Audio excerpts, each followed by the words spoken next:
Hi ladies and gentleman. आज हम बात करने वाले हैं एक ऐसे ईवी स्टॉक के बारे में जो आपको मल्टी बैगर रिटर्न्स बना कर दे सकती है in your long term investment portfolio. आज की ईवी रेस में कई कंपनीज लगी हुई हैं, बट हमें अभी नहीं पता कि हीरो सक्सेसफुल होगी या बजाज ऑटो, टाटा मोटर्स या महिंद्रा एंड महिंद्रा, या फिर होगी वो मारुति। बट ऐसी कंपनीज को ईवी रिलेटेड कंपोनेंट्स बनाकर देने वाली कंपनी को हम जरूर पहचान सकते हैं। उनमें से एक कंपनी है सोना कॉमस्टार। ये एक India based automotive technology company है जो कि various systems and components like gears, Motors and software solutions provide करती है। ये इस वक्त इंटरनल कंबशन इंजन में भी है, बट स्लोली शिफ्ट हो रही है टुवर्ड्स ईवी एंड काफी सक्सेसफुल ग्रोथ रही है इसके। ये कंपनी के 10 manufacturing and assembly facilities all over the world हैं, जिनमें से कि 7 इंडिया में है, 3 facilities China, USA and Mexico में है। ऑल्सो कंपनी के 8 वेयर हाउसेस हैं अक्रॉस इंडिया, यूएस, जर्मनी और बेल्जियम। कंपनी का 75% ऑफ द रेवेन्यू एक्सपोर्ट से आता है, जिसमें से कि 36, 27, 25 and 8% north America, Europe, India and China से है। विच मीन्स कि कंपनी का जो रेवेन्यू है वो काफ़ी जोग्राफिकली वेल डाइवर्सिफाइड है। अगर किसी एक जगह पे इतना अच्छा इकोनॉमी नहीं चल रहा है तो जो बाकी 2 या 3 जगह हैं वहां से फिर भी आपके जो मार्जिन्स हैं वो प्रोटेक्ट होते रहेंगे, रेवेन्यू आपका बहुत नहीं खराब होगा। इसके जो बेस क्लाइंट हैं उनमें है Ashok Leyland, M Escorts, Renault, Maruti, Volvo and ऐसे और बहुत सारे क्लाइंट्स। तो इनका बेस क्लाइंट्स भी जो हैं वो काफ़ी वेल डाइवर्सिफाइड है। ऐसा नहीं है कि किसी एक क्लाइंट ने ऑर्डर देना बंद कर दिया या कम कर दिया तो इनको बहुत अफेक्ट हो जाएगा in the overall scheme of things. एक बार हम इस कंपनी के Q3 रिजल्ट्स पर भी नजर डाल लेते हैं। जैसा कि आप देख सकते हैं, इसका year on year growth in revenue 39% रहा है। पैट भी आपका 45% से ग्रो हुआ है। So these are like excellent results. आपका बैटरी इलेक्ट्रिक व्हीकल मतलब कि बीईवी, उसका भी जो Q3 का रेवेन्यू शेयर है वो 26% रहा है। इसका जो ईयर ऑन ईयर ग्रोथ रहा है बैटरी इलेक्ट्रिक व्हीकल का, उसका ग्रोथ ईयर ऑन ईयर 29% रहा है। अब इस कंपनी का जो रेवेन्यू शेयरिंग है through its battery electric vehicles, उस पर नजर डाल लेते हैं। 25% has been the revenue share in the 9 months of the FY23। आपको Q2 ऑफ FY23 से Q3 FY23 में पहले तो 37 ईवी प्रोग्राम्स थे, अब देर आर 41।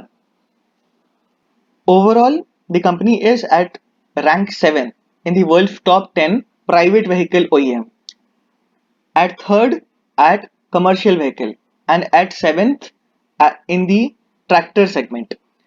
Electric vehicle में भी it is at the fifth position in the top 15। आप देख सकते हैं कि इसका ग्लोबल मार्केट शेयर जो है डिफरेंशियल गियर्स में फ्रॉम 2019 टू 2022 किस तरह से ग्रो हो रहा है। In the starter motor segment also it have grown from 2.5 to 4.1, differential gear में 4.5 से 7.2, 4.5, 5, 6.3, 7.2, that is how the market share it has been gaining, which is no small task। अब एक नजर डाल लेते हैं इस कंपनी का Q3 consolidated रिजल्ट्स पर। आप देख सकते हैं यहाँ पे through my cursor I'll show you। ये देख सकते हैं 30th September 2022 $6,600 million का टोटल इनकम हुआ था, एंड देन Q3 में $6,882 million का, which is a very good jump even comparing from the last year like Q3 of FY21 से। देख सकते हैं आप 4,991 million से 6,882 million, which is a very big jump year on year. Even आप यहाँ पे देख सकते हैं प्रॉफिट बिफोर टैक्स में 965 से 1373, इवन क्वार्टर ऑन क्वार्टर 1213 से 1373, which is a very good jump. So the company's growth is very good and ये इसके बैलेंस शीट पे भी आपको साफ साफ दिख रहा है। आप ये देख सकते हैं कि कंपनी का जो अर्निंग पे EPS है, जो अर्निंग पर शेयर है, वो भी ईयर ऑन ईयर मतलब Q3 ऑफ FY21 से Q3 ऑफ FY22 1.48 से 1.83 हो गया है। Even quarter on quarter, quarter 2 से क्वार्टर 3 में 1.58 से 1.83 हो गया है, विच मीन्स कि कंपनी में जो भी थोड़ा सा डाउनटर्न आया था which of temporary because of global issues, वो अब धीरे धीरे स्टेबलाइज हो रहा है और वापस ऊपर की तरफ बढ़ रहा है।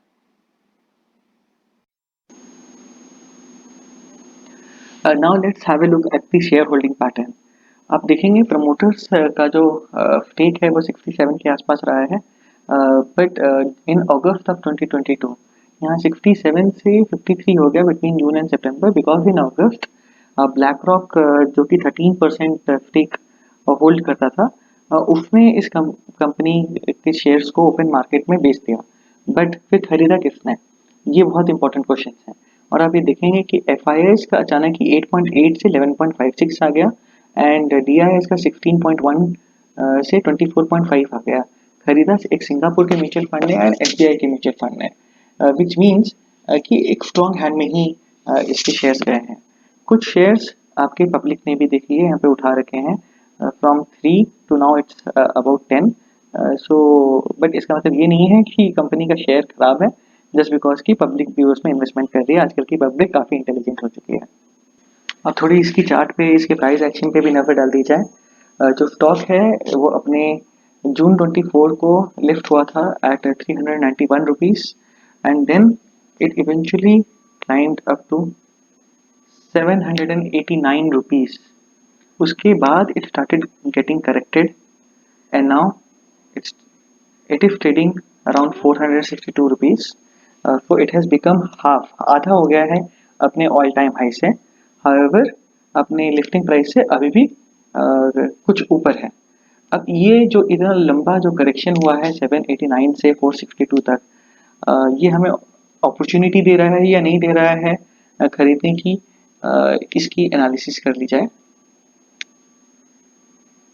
जैसा कि आप देख सकते हैं इसका जो पी रेशियो है, बेसिकली स्टॉक में इतना करेक्शन क्यों हो गया, बिकॉज एवरीबडी न्यू कि ये ईवी में है एंड ये इतनी सारी चीज़ें बनाता है, इसका ग्रोथ इतना इतना है, तो एवरीबडी न्यू कि इसमें investment is a good opportunity. But इस चक्कर में इसका प्राइस बहुत ही ज़्यादा ओवरशूट कर गया एंड इसके वैल्यूएशन बहुत ही स्ट्रेच हो गए। अब देखिए इसका जो ये it of trading at about 200 price to earning ratio, तो इसलिए वहां से फिर एक करेक्शन हुआ and now it is trying to form its base, and अभी भी इसका पी हाई है around 70-73। However I believe that stock like Sona Comstar does deserve a valuation like this, and अच्छे जो कंपनीज होती हैं वो अच्छे हमेशा ही वो थोड़ी सी महंगी मिलती हैं। अब let's have a look at its market cap to sales ratio. मतलब कि अब देखिए सेल्स अगर आपका ज़्यादा है एंड आपका मार्केट कैप उतना नहीं बढ़ रहा है तेजी से, तो विच मीन्स कि आपका जो मार्केट कैप टू सेल्स है उसका जो रेशियो है वो बहुत कम आएगा, विच मीन्स कि कंपनी अब धीरे धीरे धीरे धीरे if turning towards good valuation. अब आप देख सकते हैं कि it market cap to sales ratio इसका एक टाइम पे 54.3 था and right now it is at 12। अब एक बार ध्यान देते हैं हम इसके स्टॉक प्राइस परफॉर्मेंस पे। आप देख सकते हैं कि ये जो स्टॉक है किस तरह से ओवर 800 के लेवल्स ऐसे करेक्ट होते होते होते आज 462 पे है। अब मुझे ऐसा क्यों लग रहा है कि ये बेस फॉर्मेशन की तैयारी में है and it is soon going to break out. First of all आप ये देख सकते हैं कि जो स्टोकैस्टिक है आपका, वो it is constantly trading over 50, and जो CCI है आप इसको भी देख सकते हैं कि it is trading at 89 levels. MACD ने भी पॉजिटिव कन्वर्जेंस किया है। यहाँ पे आप देखेंगे, अगर थोड़ा नज़दीक से देखेंगे तो ये देख सकते हैं यहाँ पे दी 20-day moving average has crossed the 50-day moving average. The 200-day moving average is very nearby at 506 now. यहाँ पे स्पेशलिटी ये है कि the stock is making a inverse head and shoulder pattern. पहले यहाँ पे जहाँ पे मेरा कर्सर है यहाँ पे इसने सपोर्ट लिया at around 422 level, then eventually at 396 and then again around 438 levels, and अब ये जा रहा है ये 480 500 के लेवल्स की तरफ। मेरे कैलकुलेशन के हिसाब से अगर ये 488 के ऊपर क्लोजिंग देता है तो इसका इनवर्स हेड एंड शोल्डर का ब्रेकआउट हो जाएगा and then it will start moving forward eventually with a much faster momentum. CCI भी ये दिखा रहा है कि स्टॉक का मोमेंटम काफ़ी स्ट्रांग है and otherwise technically also it is showing a lot of strength.